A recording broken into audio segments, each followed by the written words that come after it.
Obrigado por terem aceitado o convite. Vocês são muito especiais para todos nós, principalmente para essas pessoas que te convidaram, para a TV Novo Tempo. A gente já tirou algumas fotos aqui que a gente quer deixar tudo registrado, porque é um momento de muita alegria para a gente.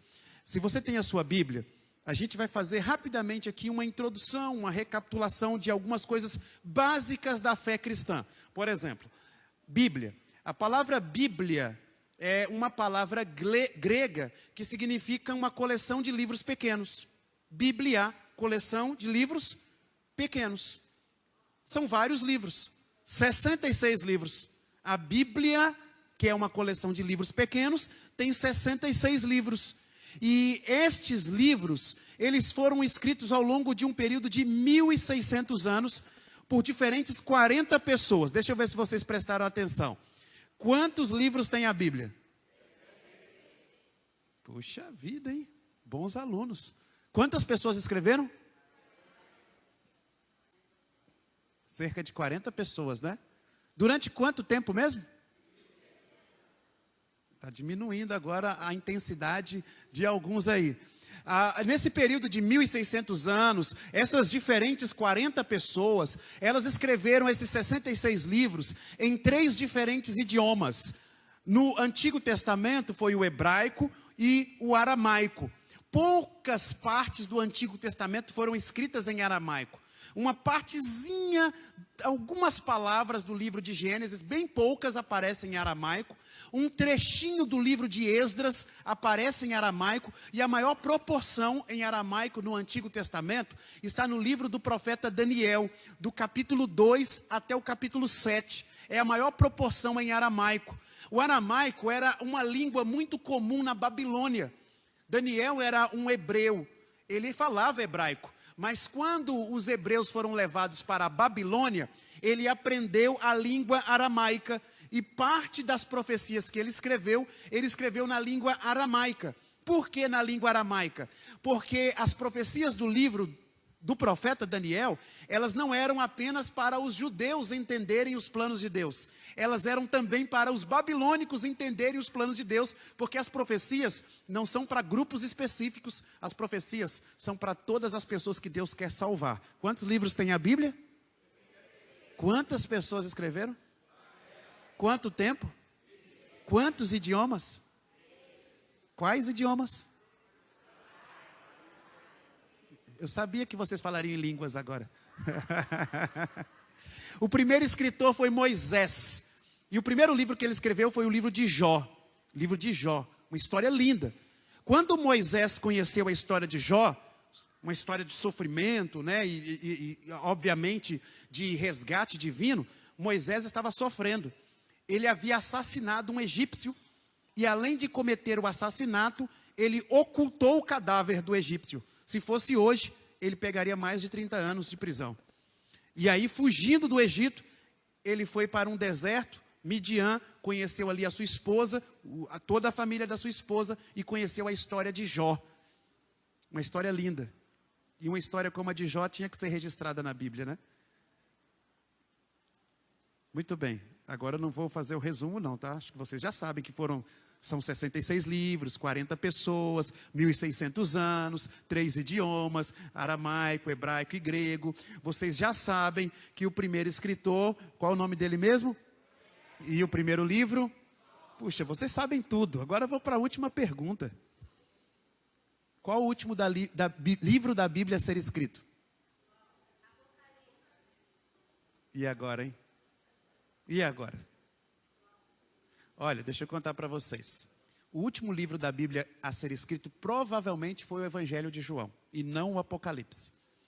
Toma cuidado, não é porque o Gênesis é o primeiro que ele foi o primeiro a ser escrito, e não é porque o Apocalipse está aqui em último que ele foi o último a ser escrito. Porque quando o apóstolo João estava na ilha de Patmos e escreveu a carta que nós chamamos Apocalipse, ele ficou ali talvez uns 2 anos preso.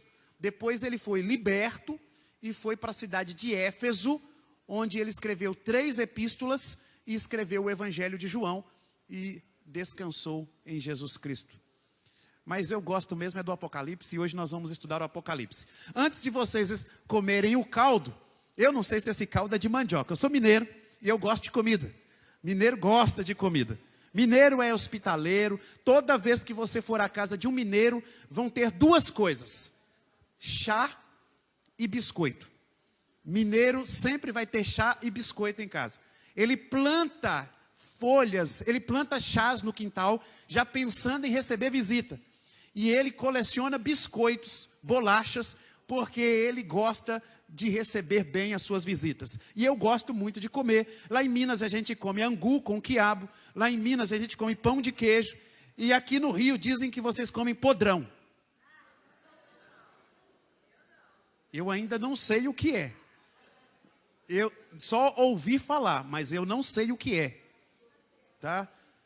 Dizem que é um cachorro quente com tudo que pode ter. Mas pelo nome me assusta, viu? Pelo nome me assusta. Eu vou servir uma refeição para vocês aqui agora. Espero que seja uma refeição leve, é o Apocalipse. E depois você vai tomar um caldo com gosto de Apocalipse. Espero que você não sonhe com a besta do Apocalipse nessa madrugada. Mas abra a Bíblia comigo, Apocalipse capítulo 12. Apocalipse capítulo 12. Nossa reflexão vai ser bem ao ponto. Nós vamos sair daqui e iremos a uma outra congregação. Tem amigos da Novo Tempo nos aguardando lá. Ontem a gente esteve em Itaguaí. Nós tínhamos lá talvez umas 50 pessoas, amigos da TV Novo Tempo também. E a gente está muito feliz por conhecer todos. Capítulo 12. Qual o livro mesmo? Apocalipse são duas palavras gregas. Apó, que significa para fora, e calipse, que significa sombra. Então, Apocalipse significa para fora da sombra. Ou seja, era algo que existia, mas não podia ser percebido. Estava sob sombras. Só que o Apocalipse, a tradução para a gente em português é que ele é a revelação de quem?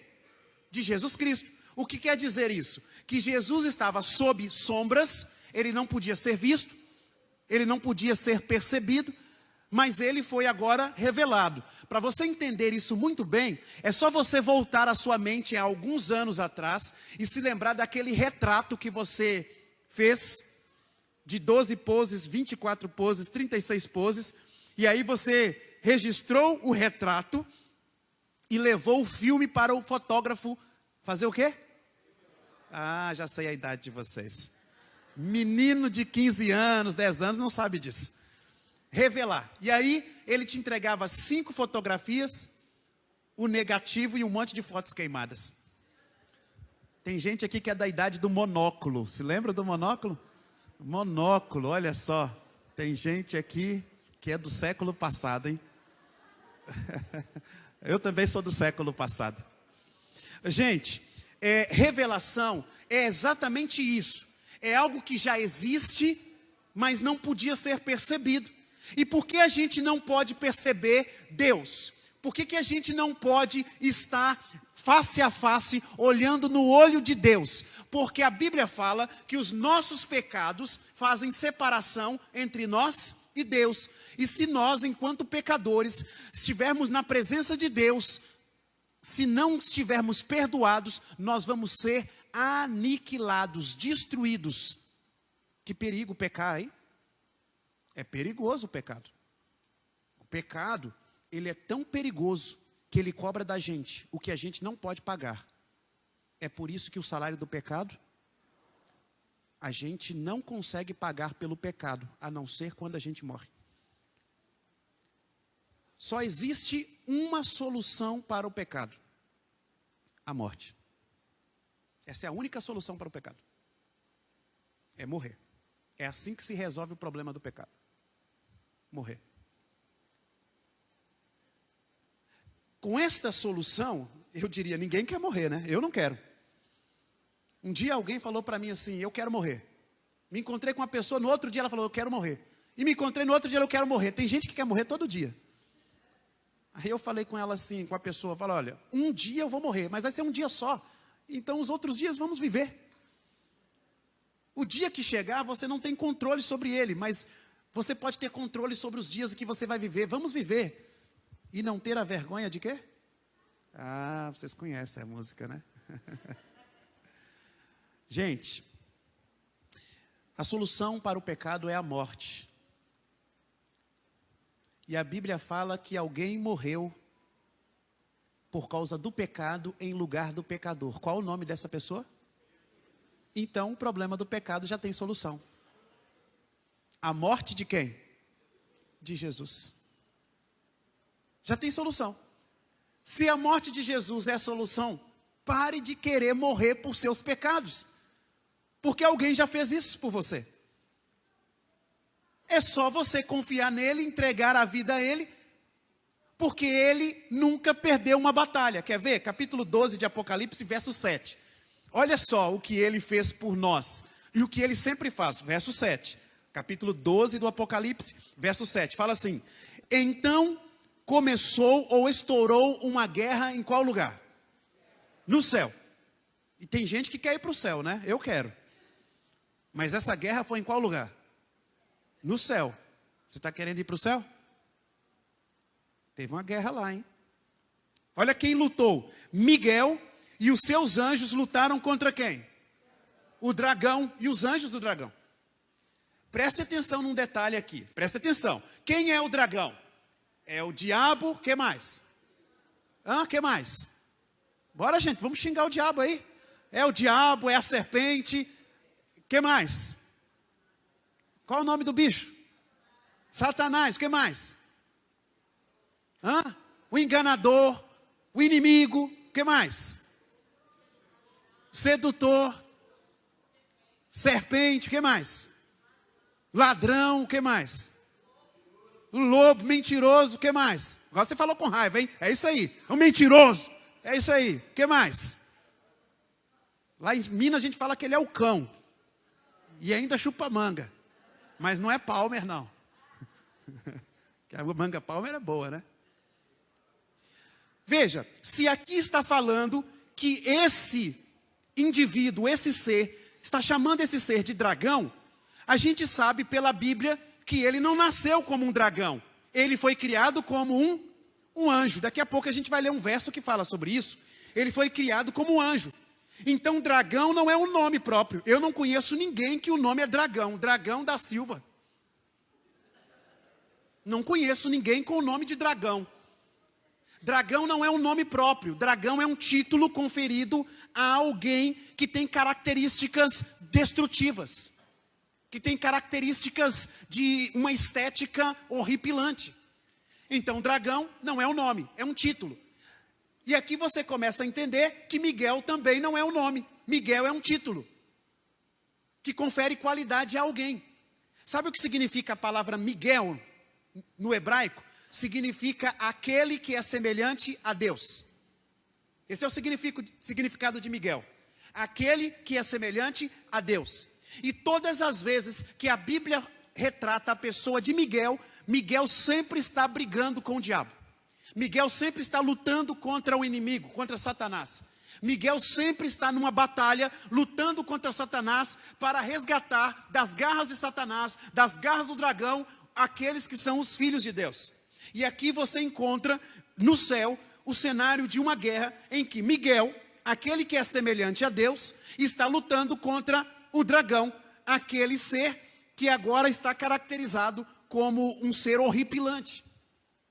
Quando você volta um pouquinho às páginas da Bíblia, e você chega ao livro de Judas, ele é o livro que antecede Apocalipse. Está aí bem pertinho, fácil de você achar. O livro de Judas não tem capítulo, ele só tem versos. Capítulo é o número grande, verso é o número pequeno, e Judas só tem os números pequenos, somente versos. E quando você vai ao livro de Judas, no verso 9, você encontra de novo uma cena de guerra, de batalha. E nessa cena de batalha do verso 9, olha só o que acontece. Diz assim: contudo, nem mesmo o arcanjo Miguel, quando entrou em conflito com quem? Com o diabo. Agora aqui o título é outro, o adjetivo é outro. Agora aqui não é dragão, aqui é diabo. Mas é o mesmo ser. Assim como Miguel é o mesmo ser. Só que aqui usam a palavra arcanjo. Na verdade, essa não é uma palavra só. Você se lembra da explicação do Apocalipse?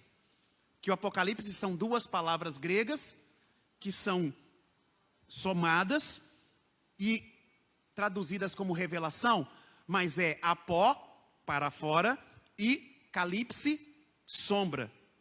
Arcanjo é a mesma coisa, são duas palavras que são conjugadas. Arc, que significa principal, e anjo, que significa mensageiro.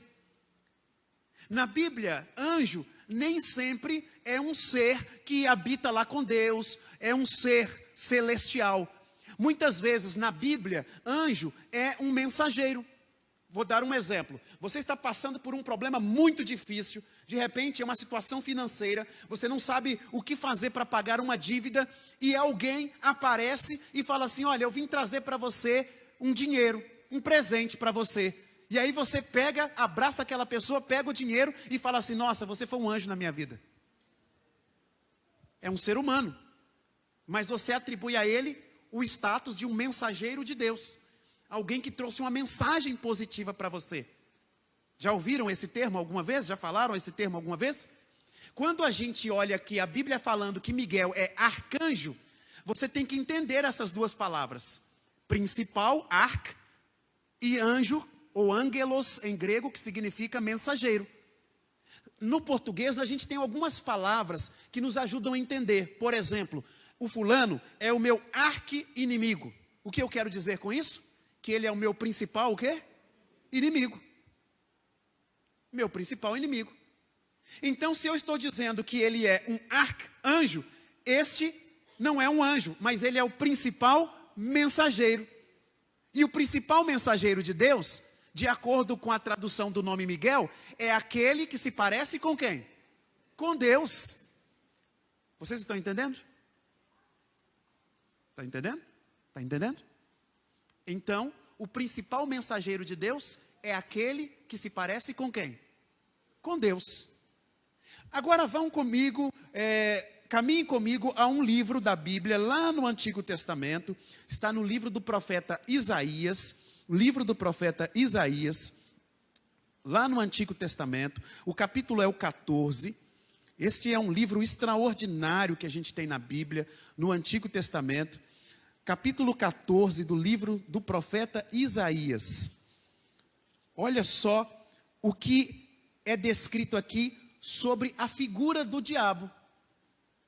A figura do diabo. A gente já sabe mais ou menos ali quem é Miguel. Daqui a pouco a gente vai fechar a cereja do bolo, com a cereja do bolo. Mas no capítulo 14, no verso 12 do livro do profeta Isaías, percebam a descrição sobre um anjo que por desobediência virou o diabo, virou o dragão.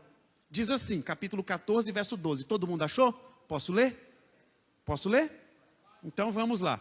Veja como você caiu do céu, ó estrela da alva, estrela da manhã, filho da alva. Veja como você foi lançado por terra, você que debilitava as nações. Agora o verso 13, olha só. Olha só o que esse anjo fazia. Olha só o que esse anjo dizia. O que ele desejava. Subirei ao céu. Onde foi aquela guerra mesmo? No céu, né? Subirei ao céu. Ele queria briga. Ele queria briga.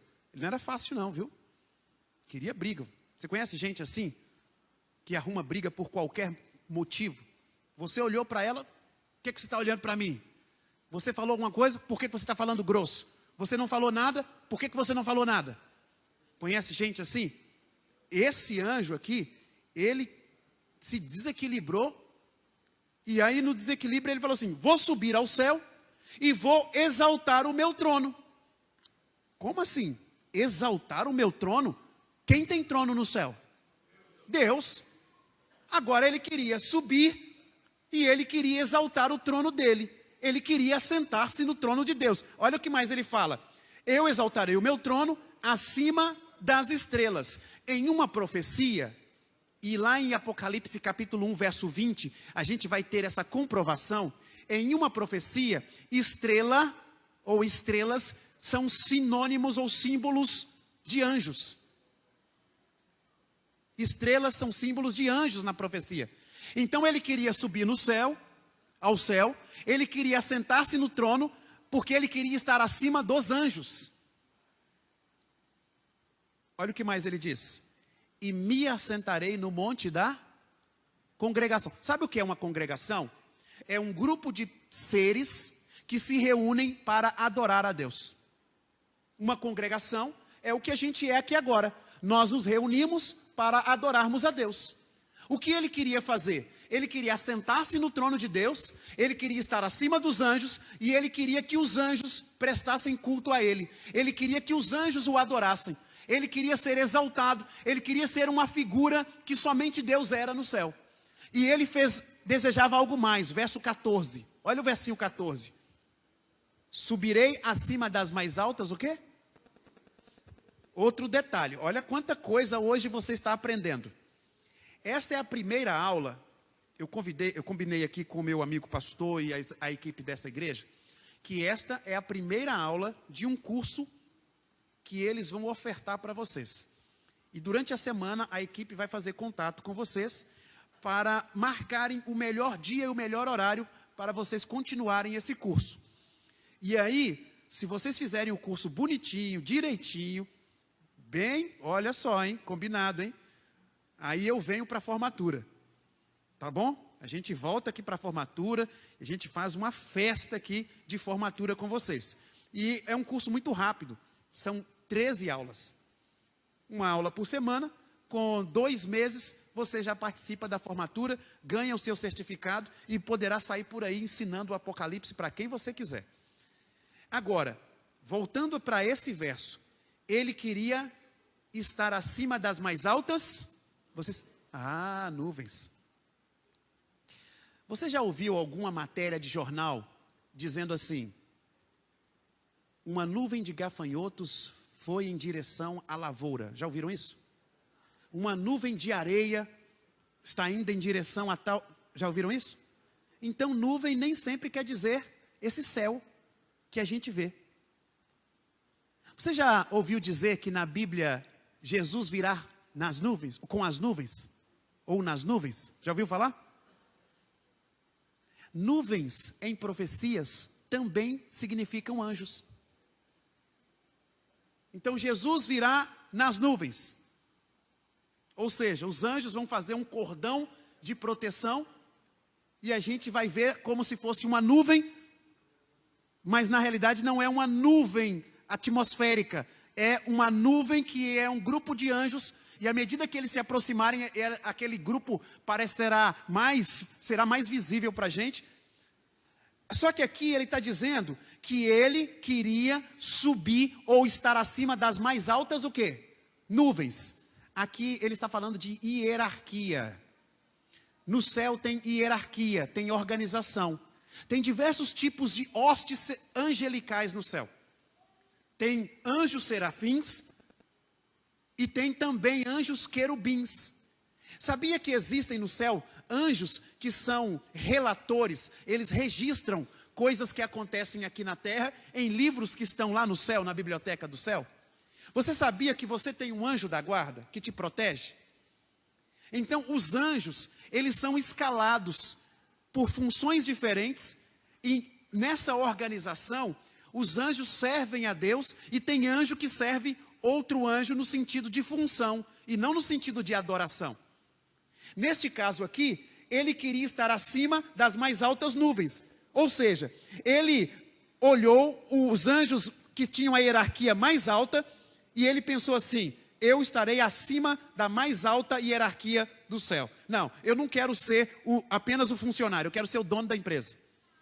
Era isso que ele estava desejando.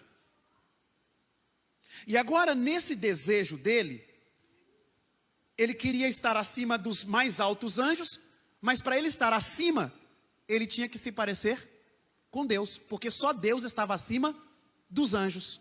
Por isso que aqui no verso 14, ele fala assim: e eu serei semelhante a quem? Ao Altíssimo. Mas no céu só há um que é semelhante ao Altíssimo, e o título que a Bíblia dá para ele é Miguel.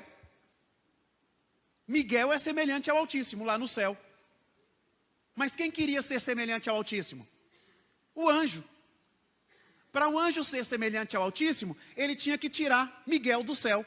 Ele tinha que tirar Miguel do trono. Porque aí ele seria semelhante ao Altíssimo. Agora você entendeu porque a guerra começou. Porque esse anjo, ele não queria ser só anjo. Esse anjo, ele não gostava da sua fisionomia, da sua forma de criado por Deus. Esse anjo queria ser como o próprio Deus. Ele queria ser o próprio Deus. Ele queria ter o poder de Deus. Mas para ele ter o poder de Deus, ele tinha que entrar lá no céu, no lugar de Miguel. Agora, o livro de Ezequiel, do profeta Ezequiel, está aí pertinho do livro de Isaías, tá? Está pertinho. É só você passar algumas páginas para frente e você vai ao livro do profeta Ezequiel. O capítulo é o 28. O livro do profeta Ezequiel, capítulo 28. Enquanto você encontra, eu vou fazer uma recapitulação. Houve uma guerra no céu. Miguel, que é quem é semelhante a Deus, lutou contra o dragão, que foi chamado de dragão, porque aquele anjo desejou ser semelhante a Deus. Lá no céu, nessa guerra, o dragão, que era um anjo, desejou estar no trono de Deus. Ele desejou ser adorado pelos anjos. Ele não queria ser apenas criatura, ele queria ser o Criador. Por causa desse desejo, ele não pôde continuar com a sua função no céu. E qual era a função dele no céu? Aqui em Ezequiel 28, se você olhar no verso 14, vai falar qual era a função dele no céu. A função dele no céu, ele era um anjo querubim. E sabe qual era uma das características ou funções do anjo querubim? No verso 14 fala, capítulo 28 do livro de Ezequiel, verso 14, fala assim, olha só, você era um querubim, o que diz a sua Bíblia? Da guarda ou protetor, ungido, você foi separado, você foi escolhido para ser um anjo protetor, um anjo da guarda. Deixa eu explicar para você entender. A gente passa em algumas avenidas e ali tem uma viatura da polícia. A gente até diz assim, eles estão ali de guarda, são guardas. Qual é a função de um guarda? Proteger o quê? Deixa eu dar um exemplo para ficar mais claro. Se passa um casal na frente daquela viatura, daquele guarda, e o casal está brigando, discutindo a relação. O homem gritando com a mulher mulher gritando com o homem. O guarda vai entrar nessa discussão? Não vai entrar. Agora, se o homem levantar a mão e bater na mulher, mas por que ele vai entrar? O guarda vai entrar nesse caso? Porque houve uma quebra da lei. Então a função do guarda não é proteger gente, nem proteger o patrimônio, é proteger a lei. A função dele é proteger a lei, ele é um agente da lei. É proteger a lei. E à medida que ele protege a lei, se a lei for ferida, quebrada, aí ele entra em cena para julgar, para fiscalizar.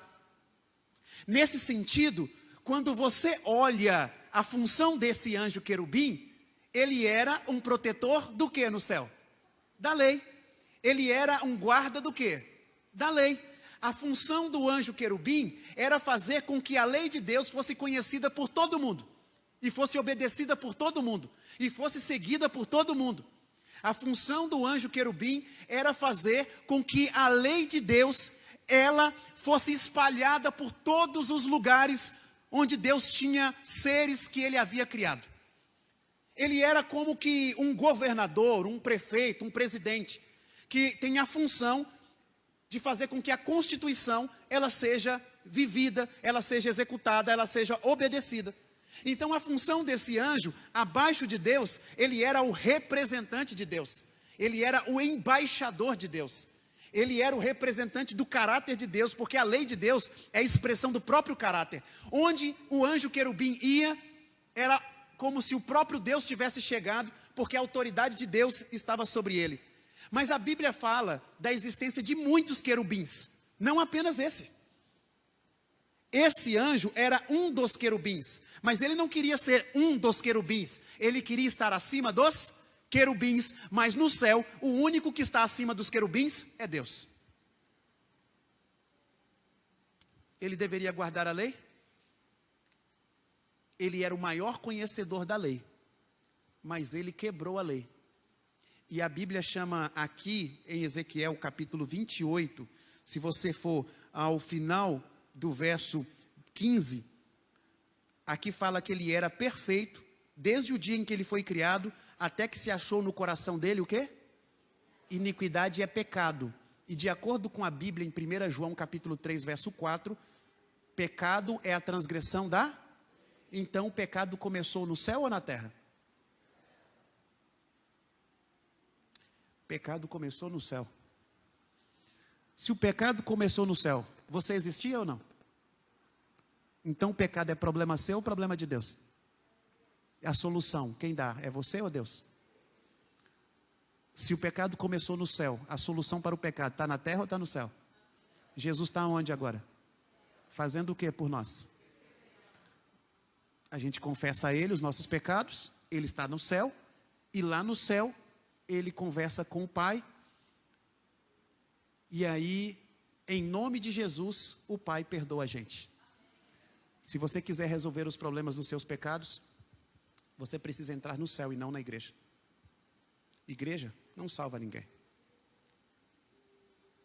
Quem salva a gente é Cristo. E Ele está lá, exatamente lá no céu, porque o pecado começou lá. E é lá que o problema do pecado é resolvido. E aí a gente precisa entrar mais vezes no céu, né? E a gente pode entrar lá através de Jesus. O fato de Ele estar lá, se você confiar, é a mesma coisa de você também estar lá. Ele é o meu e o seu representante. E quando nós confiamos nele, Ele é fiel e Ele é justo. E Ele perdoa os nossos pecados. O interessante é que nessa guerra que começou lá no céu, teve um vencedor. E quem venceu o dragão, de acordo com o Apocalipse, foi Miguel. Miguel venceu o dragão lá no céu. E o interessante é que Jesus, quando João fala de Jesus no Evangelho, fala que Jesus era o verbo. No princípio ele era o verbo. E era o verbo que estava com Deus, mas ele não só estava com Deus, mas ele é o próprio Deus. Mas ele, mesmo sendo o próprio Deus, ele encarnou-se, o verbo encarnou-se e veio habitar entre nós. E aí, enquanto o verbo estava habitando entre nós, alguns dos seus discípulos começaram a descrer que ele havia ressuscitado. Eles até descriam que ele tinha ressuscitado em carne e osso, porque tem gente que pensa que ele ressuscitou só o espírito, fumacinha, sabe? E aí ele apareceu para os discípulos e falou assim: quem vê a mim, vê o Pai. Ninguém vai ao Pai senão por mim. E aí ele falou: toque aqui em mim, podem tocar.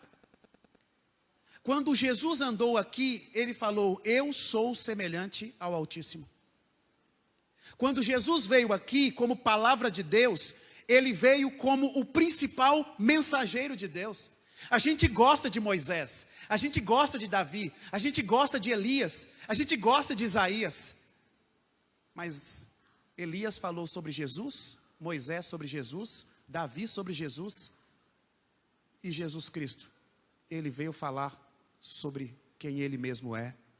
Ele é o principal mensageiro de Deus que veio ao mundo falar para a gente que nosso Deus não é um Deus que ficou distante da gente, mas é um Deus que sabe o que é chorar, sabe o que é sofrer. É um Deus que entende exatamente você, porque Ele já foi tentado e Ele venceu a tentação. Esse Miguel, de acordo com a Bíblia, ele é Jesus. E antes de você existir, Jesus já estava lutando com o diabo. E antes de você existir, a Bíblia diz que Jesus venceu o diabo. Quando você passou a existir, foi Deus quem te trouxe a vida. É por isso que quando você nasceu, Jesus Cristo já venceu na sua vida. É nesse sentido que a nossa vida sempre é para a glória de Deus. Um garotinho de 22 anos de idade me procurou e falou assim: pastor, quando eu nasci minha mãe me jogou numa lata do lixo. Como é que eu vou entender um Deus tão amoroso assim, pastor? Eu dei um abraço naquele menino e falei: filho, que testemunho maravilhoso. É o primeiro relato de Deus arrumando uma lata do lixo para alguém ser salvo. Que coisa maravilhosa. Que Deus é esse, filho? Mas pastor, meus pais se relacionaram talvez numa madrugada e não me desejaram. Filho, ninguém nasce por desejo humano, a gente nasce por obra divina. O pecado não pode gerar vida, o pecado só gera morte. Toda vida que surge nesse mundo está na agenda de Deus. É nesse sentido que todo ser humano nasce porque Deus planejou, porque Deus projetou, porque Deus quis. É nesses encontros com o propósito de Deus que a gente restaura o propósito da vida, que a gente se reencontra com os projetos de Deus para a gente. E quando a gente lê a Bíblia, sabendo que há milênios atrás Deus venceu o diabo, eu acredito que hoje eu sou mais do que vencedor em Cristo Jesus. Eu acredito que amanhã, que depois da manhã, que na eternidade, nós seremos mais do que vencedores em Cristo Jesus. E sabe o que me encanta? É que o diabo conhece a Bíblia. Ah, que bênção! Ele sabe qual é a história dele. Ele sabe que ele foi criado por Deus, mas ele sabe que ele pecou. E ele sabe que ele foi derrotado no céu. Ele sabe que ele foi derrotado na cruz. E ele sabe que ele será executado para nunca mais tentar nenhum dos filhos de Deus. O diabo conhece a Bíblia. E eu fico feliz por isso. Porque ele conhece o que a Bíblia fala sobre ele. A Bíblia fala que ele perdeu, ele é um derrotado.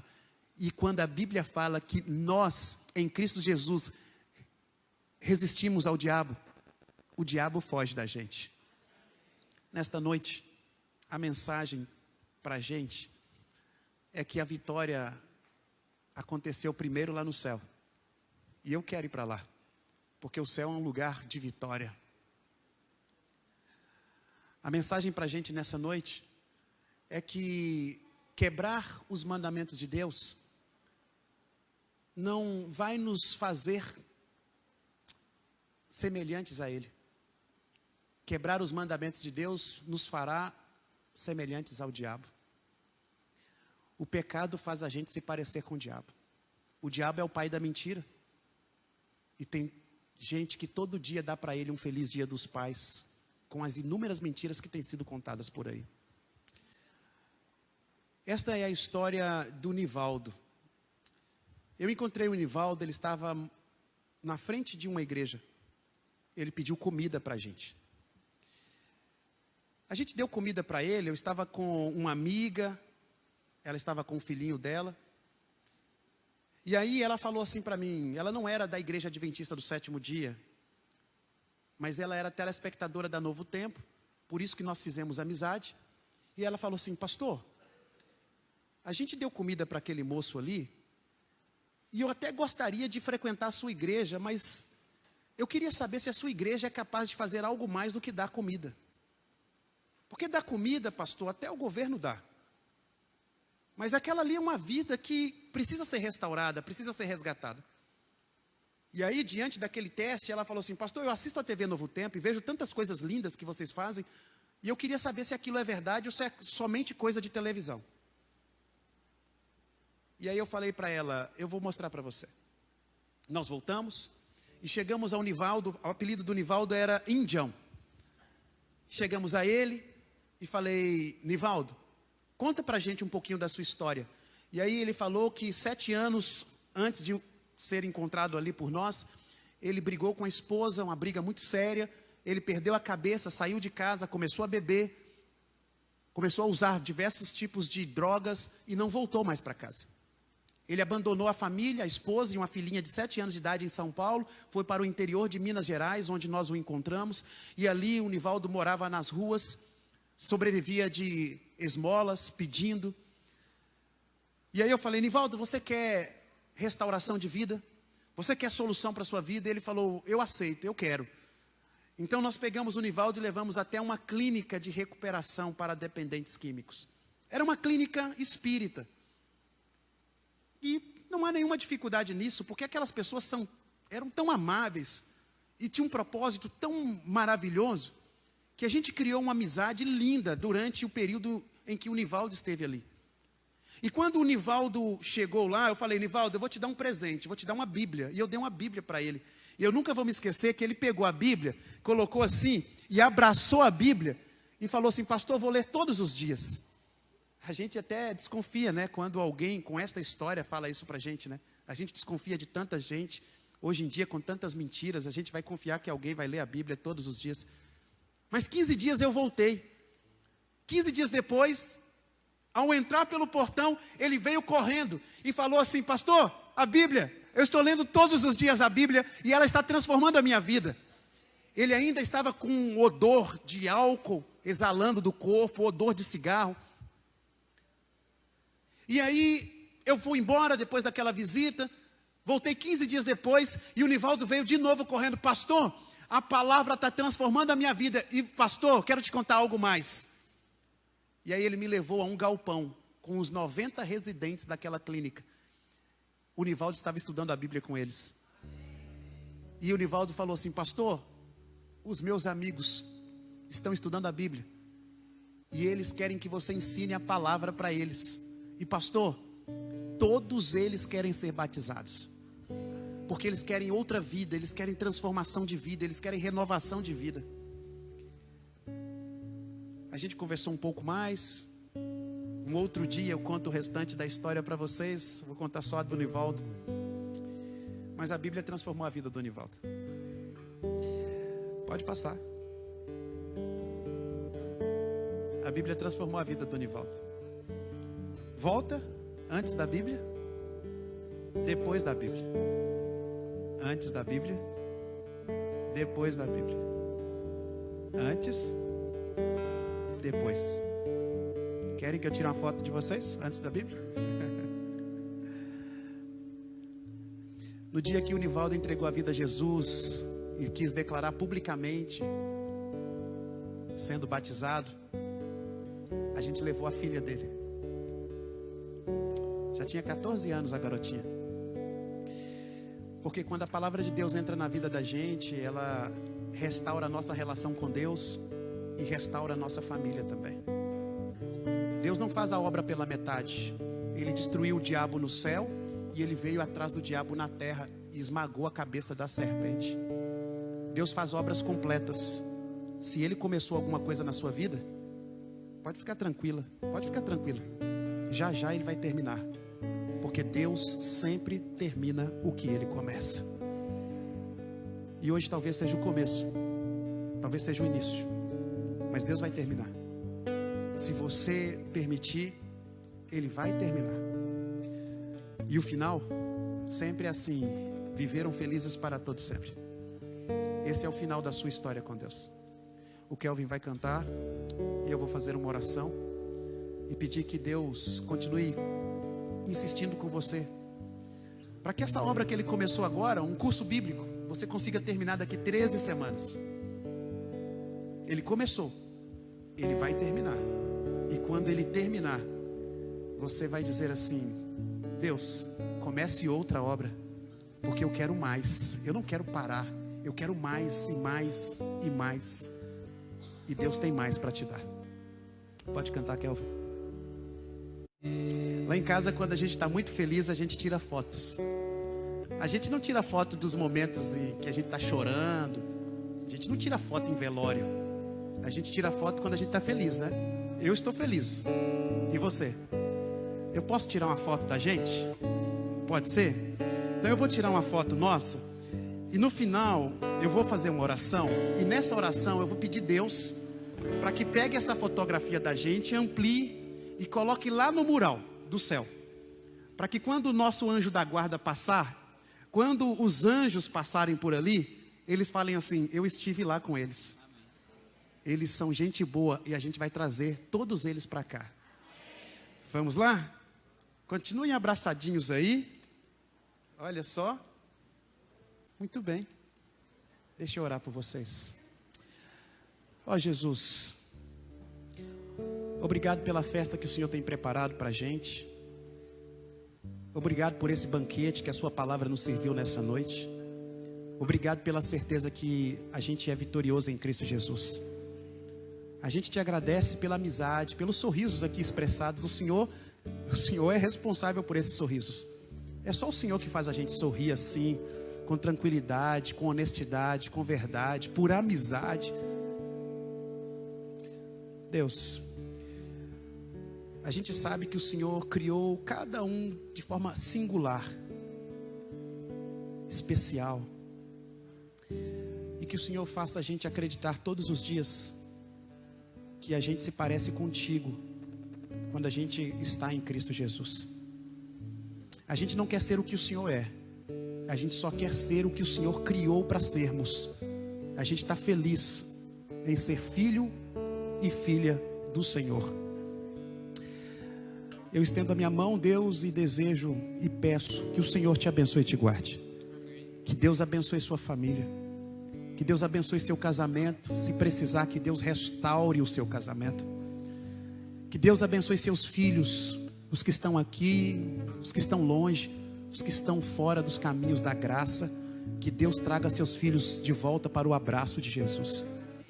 Que Deus abençoe sua saúde. Se estiver doendo, que Deus alivie. Se estiver doente, que Deus cure. Mas que Deus levante o rosto dele sobre você e perdoe seus pecados, te dê misericórdia. E que Deus te dê paz. Que nesta noite você adormeça em paz, porque só o Senhor Jesus te faz repousar em segurança. E é em nome dele, Deus, que eu peço bênçãos para todos os que estão aqui nesta noite, em nome de Jesus. Amém. Deus abençoe.